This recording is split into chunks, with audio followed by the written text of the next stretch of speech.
Assalamualaikum warahmatullahi wabarakatuh. Alhamdulillahi rabbil alamin wa bihi nasta'in ala umurid dunya waddin. Wassalatu wassalamu ala asyrafil anbiya'i wal mursalin Sayyidina Muhammadin wa ala alihi wa sahbihi ajma'in, amma ba'du. Yang kami hormati seluruh pemirsa, sahabat-sahabat edukasi yang dirahmati oleh Allah, bertemu kembali dalam acara tausiah di bulan Ramadan bersama kami yang akan membahas kelanjutan dari pembahasan kita yang lalu, yaitu bab sholat. Pada pertemuan yang lalu kita sudah membahas syarat-syarat wajibnya sholat. Apabila syarat tersebut terpenuhi semuanya, maka seseorang tersebut sudah wajib sholat, yaitu Islam, berakal, tamyiz, dan yang lainnya, balik dan yang lainnya. Maka syarat-syarat wajib tersebut apabila terpenuhi, seseorang tersebut sudah wajib sholat. Sedangkan pembahasan kita pada hari ini, pada sore hari ini adalah berkaitan tentang syarat sah sholat, yang mana apabila syarat tersebut tidak terpenuhi, maka sholat pun juga tidak sah. Tapi perlu diperhatikan, syarat sah berbeda dengan rukun sholat. Syarat sah berbeda dengan rukun sholat. Kalau syarat sesuatu yang wajib terpenuhi untuk keabsahan sholat, tapi tidak termasuk bagian dari sholat. Sedangkan kalau rukun itu adalah bagian sholat yang mana tanpa rukun tersebut sholat pun juga tidak sah, tapi termasuk bagian sholat. Itu bedanya antara syarat sah dan rukun sholat. Rukun termasuk bagian sholat, syarat tidak termasuk. Tapi kesamaan dua-duanya adalah apabila salah satunya syarat atau rukun tidak terpenuhi, sholat pun juga tidak sah. Maka dalam pembahasan kita akan membahas syarat-syarat sah sholat, yang mana diterangkan dalam kitab Safinatun Najah karangan Syekh Salim Al-Hadramawi, mengatakan syarat sah sholat itu ada 8. Pertama adalah suci dari hadas kecil dan hadas besar. Jadi apabila seseorang itu berhadas kecil, tidak wudhu atau bahkan berhadas besar, belum sempat mandi, maka sholatnya tidak sah, karena syarat sahnya tidak terpenuhi, yaitu suci dari hadas kecil dan hadas besar. Maka seseorang yang akan melaksanakan sholat wajib suci dari hadas, entah itu hadas kecil ataupun hadas besar, dengan mandi untuk menghilangkan hadas besar, dengan wudhu untuk menghilangkan hadas kecil. Maka ketika sudah selesai wudhu ataupun mandi, ada hal yang menyebabkan dia berhadas lagi, maka wajib mengulang dari awal, karena sholatnya tidak sah tanpa suci dari hadas kecil dan hadas besar. Yang kedua adalah suci dari najis dalam badan, pada badan, pakaian, dan tempat. Nah, begini, perlu diketahui bahwasanya najis dan hadas ini berbeda. Najis dan hadas berbeda. Kalau najis belum tentu berhadas, kalau berhadas belum tentu najis. Seperti itu. Karena hadas pembagiannya ada 2, hadas kecil ada besar, sedangkan najis pembagiannya ada 3, mughalladah, mukhaffafah, mutawassithah. Maka najis dan hadas berbeda. Maka yang pertama suci dari hadas, yang kedua suci dari suci dari najis, suci dari najis. Pada bagian mana yang harus suci? Pada bagian badan, seluruh badan itu harus suci. Yang kedua dari pakaian. Apa pakaian? Benda yang ikut terbawa, ikut gerakan badan ketika sholat. Contoh, pulpen itu tidak menjadi pakaian ketika ditaruh di bawah, tapi ketika ditaruh di dalam saku, maka pulpen pun ikut bergerak ketika gerakan badan. Ketika badan itu bergerak, maka pulpen juga termasuk pakaian.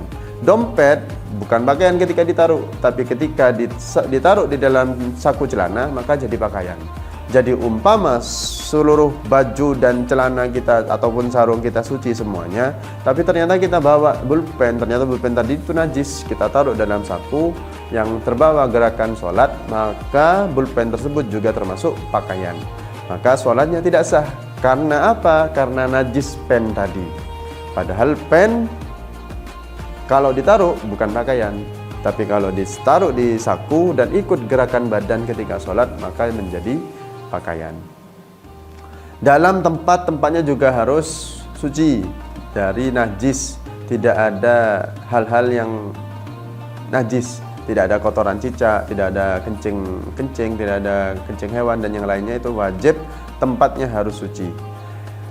Yang ketiga adalah badannya harus suci. Jadi ketika sudah buang hajat wajib istinja, wajib istibro, wajib cawi, wajib wajib membersihkan bagian yang terkena najis. Itu penting. Dari badan, pakaian dan tempat wajib suci. Itu syarat yang kedua. Suci dari hadas, suci dari najis. Yang ketiga adalah menutup aurat. Sedangkan aurat laki-laki dan perempuan beda. Para laki-laki itu baina surrah wa rugbah, antara pusar dan lutut. Jadi kalau laki-laki auratnya antara pusar dan lutut. Kalau aurat laki-lakinya tersingkap, antara pusar dan lutut ini terlihat, maka sholatnya batal. Entah itu karena bolong, entah itu karena baju yang kekecilan ketika sujud ternyata bagian belakangnya kelihatan, itu batal sholatnya karena auratnya terlihat. Baina surrah wa rugbah, antara lutut dan pusar itu terlihat. Yang kalau untuk perempuan itu seluruh badan kecuali telapak tangan dan muka dan wajah. Wajah itu wajib selain wajah dan telapak tangan itu wajib tertutupi. Maka harus berhati-hati. Maka ketika menggunakan mukena wajib harus diusahakan jangan cuma sampai sini, tapi wajib dilebihkan sampai dagu, karena khawatir ada aurat yang terlihat. Meskipun wajah kalian, wajah perempuan ukhti itu terlihat bulat nantinya, tembem kelihatannya, itu tidak apa-apa, dipaksakan saja, karena demi keabsahan sholat. Kelihatan tembem gemoy itu tidak apa-apa, tidak sementara, karena cuma hanya ketika kelihatan sholat. Nanti ketika sudah tidak sholat kelihatan tidus lagi, seperti itu. Maka harus hati-hati perempuan. Maka ketika telapak tangannya ini kan biasanya kan mukena itu kan ada cincinnya, maka usahakan dipakai cincin mukena itu. Karena kenapa? Khawatir ketika sujud auratnya tersingkap, belahan tangan yang tangan yang selain telapak tangan ini terlihat, ini batal sholatnya. Kaki ketika sujud itu juga harus tertutupi. Maka seluruh bagian perempuan itu adalah aurat kecuali telapak tangan dan wajah. Jadi yang ketiga, syarat yang ketiga adalah menutup aurat. Maka ketika aurat tersebut tersingkap tanpa bisa kita tutupi sekejap mungkin dengan kadar tumakninah, dengan kadar subhanallah, maka sholatnya batal ketika auratnya tersingkap. Yang keempat adalah menghadap kiblat. Jadi syarat yang keempat adalah menghadap kiblat. Pak, kalau tidak tahu kiblatnya kemana, maka berusaha dulu untuk mencari kiblat, arah kiblat itu di mana. Berusaha terlebih dahulu untuk mencari arah kiblat di mana. Meskipun salah, kalau sudah berusaha itu tetap sah. Tapi kalau nanti di pertengahan jalan ada yang mengatakan kiblatnya sah, maka wajib mengulang sholatnya. Karena syarat sahnya tidak terpenuhi. Apa? Menghadap kiblat. Yang kelima adalah masuk waktu sholat. Apa maksudnya? Ketika sholat duhur, kita niat sholat duhur, wajib sudah masuk waktu duhur. Tidak bisa seseorang itu niat sholat duhur ketika masih jam 8 malam, ketika masih 8 pagi. Karena kenapa? Belum masuk waktu sholat. Niat sholat duhur ketika sudah masuk waktu duhur. Kapan? Ketika tergelincirnya matahari. Selanjutnya, yang nomor 6 adalah mengetahui fardu-fardu sholat. Mengetahui rukun-rukun sholat itu ada berapa. Mungkin di pertemuan yang akan datang kita akan membahas rukun-rukun sholat. Rukun sholat itu dalam kitab Safinatun Najah lagi itu dibagi menjadi 17 rukun. 17 rukun yang wajib kita ketahui.